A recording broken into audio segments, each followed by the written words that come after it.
இப்போ நம்ம சொல்றது இல்லை, இவங்களுக்கெல்லாம் ஈஸியாக திமுகவுக்கு போகுது இந்த ஓட்டெல்லாம் அப்படின்னு. இதே ஓட்டுகள் வந்து அதிமுகவுக்கு போகும், ஆனால் அங்கே பாஜக இல்லாத பட்சத்தில் அப்படிங்கிற மாதிரி போயிட்டு இருக்கிற நேரத்தில், இந்த நேரத்தில் வந்து பார்த்தீங்கன்னா சீமான் வந்து ஒரு, அதாவது இன்று தமிழ்நாட்டில் இருக்கிற ஒரு ஸ்டாட்டிஸ்டிக்கல் புள்ளி விவரங்களை எடுத்து கரெக்டான ஒரு அரசியல் பண்ணிகிட்டு இருக்காரு. அவர் வந்து போகிற பாதையை பற்றி நம்ம விமர்சிக்கல போகலை. ஆனால் ஓட்டுகள் வங்கிகளை எப்படி நம்ம ஈர்க்கணும் அப்படிங்கிறத வந்து இன்றைக்கி வந்து களமாடி கொண்டு இருக்கிற ஒரு தலைவராக சீமான் இருக்கார்.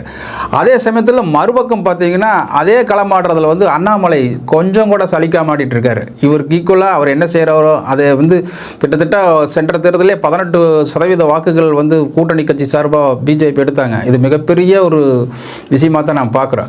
ஏன்னா 18% ஓட்டு கூட்டணி மூலமாக வாங்குறது சாதாரண விஷயம் இல்லாத நாடாளுமன்ற தேர்தலில். இந்த இருக்கிற காலகட்டத்தில் வந்து சீமான் எடுக்கிற ஒவ்வொரு அரசியல் அடிக்கும் அதுக்கு வந்து எதிர்த்தாக்குதல் கொடுக்குறது வந்து அண்ணாமலை. இது